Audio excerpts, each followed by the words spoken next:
Hi friends, VC expert YouTube ಚಾನಲ್ಗೆ ನಿಮಗೆಲ್ಲರಿಗೂ ಸ್ವಾಗತ. ಸೊ ಇವತ್ತಿನ ವಿಡಿಯೋದಲ್ಲಿ ಏನು ಡಿಸ್ಕಸ್ ಮಾಡೋಣ ಅಂತಂದ್ರೆ DBMS ಲ್ಯಾಬ್ದು ಪ್ರೀವಿಯಸ್ ಇಯರ್ ಕ್ವಶನ್ ಪೇಪರ್ ಯಾವ ರೀತಿ ಇದೆ ಅದರ ಬಗ್ಗೆ ಡಿಸ್ಕಸ್ ಮಾಡೋಣ. ಸೊ ತುಂಬಾನೇ ಕನ್ಫ್ಯೂಷನ್ಸ್ ಇರುತ್ತೆ ಯಾವ ರೀತಿ ನಿಮ್ಮ ಪೇಪರ್ ಬರುತ್ತೆ. ಯಾಕಂದ್ರೆ ನೀವು ನಾರ್ಮಲ್ ಆಗಿ ಜಾವಾ ಬರ್ದಿರ್ತೀರಿ, ನಾರ್ಮಲ್ ಆಗಿ ಜಾವಾ ಆಗಿರ್ಬೋದು, OST ಆಗಿರ್ಬೋದು, ಸಿ ಪ್ರೋಗ್ರಾಮ್, ಡೇಟಾ ಸ್ಟ್ರಕ್ಚರ್ ಅವೆಲ್ಲಿ ಇರ್ತಿದ್ದು ಎರಡೆರಡು ಪ್ರೋಗ್ರಾಮ್ಸ್ ಅನ್ನ ಬರೀತಿದ್ರಿ, ರೈಟ್? ಸೊ DBMS ದಲ್ಲಿ ಕೂಡ ಎರಡು ಪ್ರೋಗ್ರಾಮ್ಸ್ ಅನ್ನ ಬರೀಬೇಕಾ, ಅಷ್ಟೊಂದು ಲಾಂಗ್ ಇರುತ್ತೆ ಅಂತ ನಿಮ್ಗೆ ಏನಿರುತ್ತೆ ಜಾಸ್ತಿ ಕನ್ಫ್ಯೂಷನ್ಸ್ ಇರುತ್ತೆ. ಸೊ ಆ ಎಲ್ಲ ಕನ್ಫ್ಯೂಷನ್ಸ್ ಅನ್ನ ಇವತ್ತಿನ ವಿಡಿಯೋದಲ್ಲಿ ಕ್ಲಿಯರ್ ಮಾಡ್ತೀನಿ. ಸೊ ಫಸ್ಟ್ ಆಫ್ ಆಲ್ ನಿಮ್ಗೆ ಏನಿರುತ್ತೆ, ಒಂದು ಪ್ರೋಗ್ರಾಮ್ ಇರುತ್ತೆ. ಆ ಒಂದು ಪ್ರೋಗ್ರಾಮ್ದಲ್ಲಿ SQL ಮತ್ತು PLSQL ಎರಡು ಸ್ಪ್ಲಿಟ್ ಮಾಡ್ತಾರೆ. ಸೊ ಫಸ್ಟ್ ಏನ್ ನೀವು ಸಿಲೆಬಸ್ ಕಾಪಿದಲ್ಲಿದೆ ಪಾರ್ಟ್ ಎ, ಪಾರ್ಟ್ ಬಿ ಮತ್ತು PLSQL ಅಂತ ಇದೆ, ರೈಟ್? ಸೊ ಅದನ್ನ ಏನ್ ಮಾಡ್ಯಾರ ಅವ್ರು ಪ್ರೀವಿಯಸ್ ಇಯರ್ ಕ್ವಶನ್ ಪೇಪರ್ದಲ್ಲಿ ಪಾರ್ಟ್ ಎ ಅನ್ನ ಒಂದು ಕ್ವಶನ್ ಆಗಿ ತಗೊಂಡಾರ, ನೆಕ್ಸ್ಟ್ ಪಾರ್ಟ್ ಬಿ ಅನ್ನ ನೆಕ್ಸ್ಟ್ ಕ್ವಶನ್ ಆಗಿ ಕನ್ಸಿಡರ್ ಮಾಡ್ಯಾರ.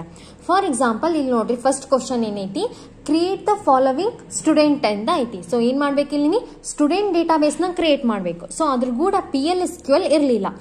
ಸೊ ಅದಕ್ಕೆ ಏನ್ ಮಾಡ್ಯಾರ ಅವರು, ಸ್ಟೂಡೆಂಟ್ ಎನ್ರೋಲ್ಮೆಂಟ್ ದಲ್ಲಿರುವಂತಹ PLSQL ಅನ್ನ ಇದಕ್ಕ ಕನ್ಸಿಡರ್ ಮಾಡ್ಯಾರ. So write a PLSQL program to demonstrate user defined exception handling. So ಇವಾಗ ನೀವೇನ್ ಮಾಡಿದ್ರಿ, ಸ್ಟೂಡೆಂಟ್ ಟೇಬಲ್ ಕ್ರಿಯೇಟ್ ಮಾಡಿದ್ರಿ, ಇದರಲ್ಲಿ ಇರುವಂತಹ ಎಲ್ಲಾ ಕ್ವಾರೀಸ್ ಕೂಡ ಬರೆದ್ರಿ. ನಿಮಗೆ ಇವಾಗ PLSQL ದಲ್ಲಿ ಒಂದು ಡೌಟ್ ಬರುತ್ತೆ. ಸೊ ನಾವು ಯೂಸರ್ ಡಿಫೈನ್ಡ್ ಎಕ್ಸೆಪ್ಷನ್ ಹ್ಯಾಂಡ್ಲಿಂಗ್ ದಲ್ಲಿ ಯಾವ ಸ್ಟೂಡೆಂಟ್ ಟೇಬಲ್ ನ ತಗೋಬೇಕು ಅಂತ ಇರುತ್ತೆ. ನಿಮಗೆ PLSQL ದಲ್ಲಿ ಸ್ಟೂಡೆಂಟ್ ಟೇಬಲ್ ಬೇಕಿರುತ್ತೆ. ಸೊ ಹಾಗಾಗಿ ನೀವು ಪ್ರೀವಿಯಸ್ ಏನ್ ಕ್ರಿಯೇಟ್ ಮಾಡಿರ್ತೀರಲ್ಲ ಅದನ್ನು ತಗೋಬಹುದು, ಅಥವಾ ಬೇಡ ನಮಗೆ ಕನ್ಫ್ಯೂಸ್ ಆಗುತ್ತೆ ಅಂತಂದ್ರೆ ಏನ್ ಸ್ಟೂಡೆಂಟ್ ಎನ್ರೋಲ್ಮೆಂಟ್ ದಲ್ಲಿ ನೀವು ಸ್ಟೂಡೆಂಟ್ ಟೇಬಲ್ ನ ಓದಿರ್ತೀರಲ್ಲ ಅದೇ ಸ್ಟೂಡೆಂಟ್ ಟೇಬಲ್ ನ ಇಲ್ಲಿ ಕ್ರಿಯೇಟ್ ಮಾಡಿ ಅದರಲ್ಲಿ ಟಪಲ್ಸ್ ನ ಇನ್ಸರ್ಟ್ ಮಾಡಿ ಅದನ್ನು ಕೂಡ ನೀವೇನ್ ಮಾಡಬಹುದು, ಕನ್ಸಿಡರ್ ಮಾಡಿ ಈ PLSQL ಅನ್ನ ರೈಟ್ ಅಪ್ ಮಾಡಬಹುದು. ಇಷ್ಟು ಫಸ್ಟ್ ಪ್ರೋಗ್ರಾಮ್. ಸೊ ಇದ್ರ ಮಾರ್ಕ್ಸ್ ಯಾವ ರೀತಿ ಡಿಸ್ಟ್ರಿಬ್ಯೂಷನ್ ಆಗುತ್ತೆ ಹಾಗಂದ್ರೆ, writing 2 programs 8 marks 4 each. So ನೀವೇನ್ ಎರಡು ಪ್ರೋಗ್ರಾಮ್ಸ್ ಅನ್ನ ಬರೀತೀರಿ ಅಲ್ಲ ಅದಕ್ಕೆ ಏನ್ ಮಾಡ್ತಾರೆ, 4 ಮಾರ್ಕ್ಸ್ ಆಗಿ ಕೊಡ್ತಾರೆ. ಒಂದು 4 ಮಾರ್ಕ್ಸ್ SQL ರೈಟ್ ಅಪ್ಗೆ, ಇನ್ನೊಂದು 4 ಮಾರ್ಕ್ಸ್ PLSQL ರೈಟ್ ಅಪ್ಗೆ. ನೆಕ್ಸ್ಟ್ ಬಂದ್ಬಿಟ್ಟು execution of 2 marks without errors. ಯಾವುದು ಎರರ್ ಇಲ್ಲಾರ್ದೆ ನೀವೇನಾದ್ರೂ ಎಕ್ಸಿಕ್ಯೂಟ್ ಮಾಡಿದ್ರಿ ಅಂತಂದ್ರೆ 6 ಮಾರ್ಕ್ಸ್ ಇರುತ್ತೆ. 3 ಮಾರ್ಕ್ಸ್ SQL ಗೆ, ಅಂದರ್ 3 ಮಾರ್ಕ್ಸ್ PLSQL ಗೆ. ಲಾಸ್ಟ್ ಬಂದ್ಬಿಟ್ಟು ಜರ್ನಲ್ ಅಂತೂ 5 ಮಾರ್ಕ್ಸ್ ಇರುತ್ತೆ ಅಂಡ್ ವೈವಾ 6 ಮಾರ್ಕ್ಸ್ ಇರುತ್ತೆ. ಈ ರೀತಿ ನಿಮಗೆ ಟೋಟಲ್ 25 ಮಾರ್ಕ್ಸ್ ಇನ್ ಲ್ಯಾಬ್ ಇರುತ್ತೆ. ಸೊ ಇದೇ ರೀತಿ ಕೇಳುವಂತ ಚಾನ್ಸಸ್ 95% ಇರುತ್ತೆ. ಅಥವಾ ಏನ್ ಮಾಡಬಹುದು, 5% ಅಲ್ಲಿ PLSQL ಮಾತ್ರ ಚೇಂಜಸ್ ಮಾಡಬಹುದು. ಸೊ SQL ಅಂದ್ರೂ ಯಾಸ್ ಇಟ್ ಈಸ್ ನಿಮ್ಗೆ ಸಿಲೆಬಸ್ ಕಾಪಿದಲ್ಲಿ ಯಾವ ರೀತಿ ಕೊಟ್ಟಿರ್ತಾರೆ ಅದೇ ರೀತಿನ ಏನ್ ಮಾಡ್ತಾರೆ ನಿಮ್ಗೆ ಎಕ್ಸಾಮ್ ದಲ್ಲಿ ಕೊಡ್ತಾರೆ. ಬಟ್ PLSQL ಅಷ್ಟೇ ಏನ್ ಮಾಡಬಹುದು, ಅವರು ಚೇಂಜಸ್ ಮಾಡುವಂತ ಚಾನ್ಸ್ ಇರುತ್ತೆ. ಇಲ್ಲಿ ಯಾವ ರೀತಿ ಮಾಡ್ಯಾರ ನೋಡಿ, ಆ ರೀತಿ ಏನ್ ಮಾಡಬಹುದು. ಸೊ ಇವ್ರು ಏನ್ ಮಾಡ್ಯಾರ, ಪ್ರೀವಿಯಸ್ ಇಯರ್ ದಲ್ಲಿ ಈ ಸ್ಟೂಡೆಂಟ್ ಟೇಬಲ್ ಗೆ ಎಕ್ಸೆಪ್ಷನ್ ಹ್ಯಾಂಡ್ಲಿಂಗ್ ಕೊಟ್ಟಾರ. ಸೊ ಆ ರೀತಿ ಏನ್ ಮಾಡಬಹುದು, ಚೇಂಜಸ್ ಮಾಡಬಹುದು, ಅಥವಾ ಇದೇ ರೀತಿ ಬರುವಂತ ಚಾನ್ಸಸ್ ಕೂಡ ತುಂಬಾನೇ ಇದೆ. ಹಾಗಾಗಿ ಇದನ್ನ ನೋಡು ನೀವು ಪ್ರಾಕ್ಟೀಸ್ ಮಾಡಿ.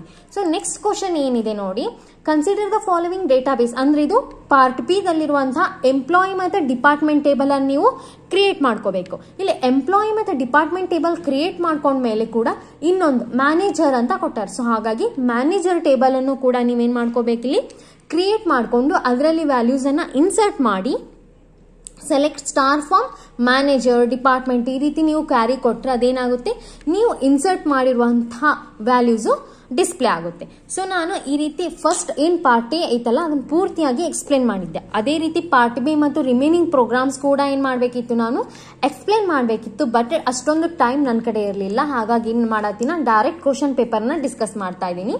ಸೊ ಇಲ್ಲಿ ಏನಾಗೈತಿ, ಡಿಪಾರ್ಟ್ಮೆಂಟ್ ಟೇಬಲ್, ಎಂಪ್ಲಾಯಿ ಟೇಬಲ್ ಮತ್ತು ಮ್ಯಾನೇಜರ್ ಟೇಬಲ್ ನ ಕ್ರಿಯೇಟ್ ಮಾಡಿ ಅದ್ರ ವ್ಯಾಲ್ಯೂಸ್ ಅನ್ನ ಇನ್ಸರ್ಟ್ ಮಾಡಿ ಅದ್ರ ಬೇಸ್ ಮೇಲೆ ಏನ್ ಮಾಡಿ ನೀವು ಇಲ್ಲಿ ಕ್ವಾರೀಸ್ ಅನ್ನ ಕೊಟ್ಟಾರ ಅದನ್ನ ಬರಿಬೇಕು. ನೆಕ್ಸ್ಟ್ ಇದ್ರ ಕೂಡ ಏನ್ ಕೊಟ್ಟಾರ ಅವರು, PLSQL program insert a new row insert into command. ಅಂದ್ರೆ ಫಸ್ಟ್ PLSQL ದಾಗ ಏನಿತ್ತು ಅದನ್ನೇ ಕೊಟ್ಟಾರ. ಜಸ್ಟ್ ಏನ್ ಮಾಡ್ಯಾರ, ಕ್ವಶನ್ ಏನ ಪಾರ್ಟ್ ಎ ಕನ್ಸಿಡರ್ ಮಾಡ್ಯಾರ, ಅದಕ್ಕೆ ಸ್ಟೂಡೆಂಟ್ ಎನ್ರೋಲ್ಮೆಂಟ್ ಇಂದ PLSQL ಕೊಟ್ಟಾರ. ಸೊ ಈ ಕ್ವಶನ್ಗೆ ಏನ್ ಮಾಡ್ಯಾರ, ಕ್ವಶನ್ ನಮ್ಮ ಪಾರ್ಟ್ ಬಿ ಗೆ ಅದರದೇ ಆದಂತಹ PLSQL ನ ಡಿಸ್ಪ್ಲೇ ಮಾಡ್ಯಾರ. ಸೊ ಇದೇ ರೀತಿ ಇರುತ್ತೆ ನಿಮ್ ಸಿಲೆಬಸ್ ಕಾಪಿದಲ್ಲಿ ಯಾವ ರೀತಿ ಕೊಟ್ಟಿರ್ತಾರೆ ಅದೇ ರೀತಿ ನಿಮ್ಗೆ ಎಕ್ಸಾಮ್ ದಲ್ಲಿ ಕೊಟ್ಟಿರ್ತಾರೆ. ಸೊ ಹಾಗಾಗಿ ಅಷ್ಟೊಂದೇನು ಕನ್ಫ್ಯೂಸ್ ಆಗಕ್ ಹೋಗ್ಬೇಡ್ರಿ. ನೆಕ್ಸ್ಟ್ ಕ್ವಶನ್ ಏನ್ ಮಾಡ್ಯಾರ, ನಿಮಗ ಡೇಟಾಬೇಸ್ ಆರ್ಡರ್ ಡೇಟಾಬೇಸ್ ಇರುತ್ತೆ, ಸೇಲ್ಸ್ಮ್ಯಾನ್ ಡೇಟಾಬೇಸ್ ಐತಲ್ಲ ಅದೇ ಇರುತ್ತೆ. ಸೇಲ್ಸ್ ಮ್ಯಾನ್ ಕ್ರಿಯೇಟ್ ಮಾಡ್ಕೋಬೇಕು, ಕಸ್ಟಮರ್ ಕ್ರಿಯೇಟ್ ಮಾಡ್ಕೋಬೇಕು, ಆರ್ಡರ್ಸ್ ಇನ್ ಕ್ರಿಯೇಟ್ ಮಾಡ್ಕೋಬೇಕು. ಈ ರೀತಿ ಟೇಬಲ್ ನ ಕ್ರಿಯೇಟ್ ಮಾಡಿ ಅದರಲ್ಲಿ ಏನ್ ಮಾಡಿ ಟಪಲ್ಸ್ ನ ಇನ್ಸರ್ಟ್ ಮಾಡಿಬಿಟ್ಟು ಅವ್ರೇನ್ ಕ್ವಾರೀಸ್ ಕೊಟ್ಟಾರಲ್ಲ ಆ ಕ್ವಾರೀಸ್ ಅನ್ನ ಬರೀರಿ. ಇದ್ರ ಕೂಡ PLSQL ಏನ್ ಕೊಟ್ಟಾರ, ರೋ ಕೌಂಟ್ ಆಟ್ರಿಬ್ಯೂಟ್. ಸೊ ಅದರದೇ ಆದಂತಹ ರೋ ಕೌಂಟ್ ಆಟ್ರಿಬ್ಯೂಟ್ ಅನ್ನ ಕೊಟ್ಟಾರ. ಸೊ ಇದರಲ್ಲಿ ಏನು ಕನ್ಫ್ಯೂಷನ್ ಅಲ್ಲ. ನಿಮ್ಗೆ ಎಲ್ಲಿ ಕನ್ಫ್ಯೂಷನ್ ಆಗುತ್ತೆ ಜಾಸ್ತಿ, ಕ್ವಶನ್ ನಂಬರ್ 1 ಮತ್ತು ಕ್ವಶನ್ ನಂಬರ್ 2 ಬಂತಂದ್ರೆ ಅಷ್ಟೇ ಕನ್ಫ್ಯೂಸ್ ಮಾಡ್ಕೊಳ್ತೀರಿ. ಸೊ ಹಾಗಾಗಿ ಯಾವುದೇ ಕನ್ಫ್ಯೂಷನ್ ಮಾಡ್ಕೊಳಕ್ ಹೋಗ್ಬೇಡ್ರಿ. ಕ್ವಶನ್ ನಂಬರ್ 1 ಬಂತು ಅಂತಂದ್ರೆ ಪಾರ್ಟ್ ಎ ಮತ್ತು ಸ್ಟೂಡೆಂಟ್ ಎನ್ರೋಲ್ಮೆಂಟ್ ದಲ್ಲಿರುವಂತಹ PLSQL. ಕ್ವಶನ್ ನಂಬರ್ 2 ಬಂತು ಅಂತಂದ್ರೆ ಅದರದೇ ಆದಂತಹ ಪಾರ್ಟ್ ಬಿ ದಲ್ಲಿರುವಂತಹ ಕ್ವಶನ್ ಮತ್ತೆ ಅದರದೇ PLSQL ಇರುತ್ತೆ ಅಷ್ಟೇ. ಮತ್ತೆ ಬಹಳ ಚೇಂಜಸ್ ಮಾಡುವಂತಹದ್ದು ಇರೋದಿಲ್ಲ. ಸೊ ಇದು ಪ್ರೀವಿಯಸ್ ಇಯರ್ ಕ್ವಶನ್ ಪೇಪರ್ ಇದೇ ರೀತಿ ಬರುವಂತ ಚಾನ್ಸಸ್ ಇದೆ. ಸೊ ಹಾಗಾಗಿ ಕರೆಕ್ಟ್ ಆಗಿ ನೋಡ್ಕೊಳ್ಳಿ. ನೆಕ್ಸ್ಟ್ ಕ್ವಶನ್ ನಂಬರ್ 4 ಏನಿರುತ್ತೆ, ಇನ್ಶೂರೆನ್ಸ್ ಡೇಟಾ ಬೇಸ್ ಇರುತ್ತೆ. ಅಥವಾ ಇವು ಏನ್ ಕ್ವಶನ್ ನಂಬರ್ಸ್ ಅದಾವಲ್ಲ ಅವಷ್ಟೇ ಎಕ್ಸ್ಚೇಂಜ್ ಮಾಡಬಹುದು. ಇದು ಪ್ರೀವಿಯಸ್ ದಲ್ಲಿ ಏನ್ ಮಾಡ್ಯಾರ, ಇನ್ಶೂರೆನ್ಸ್ ಡೇಟಾ ಬೇಸ್ ಕೊಟ್ಟಾರ.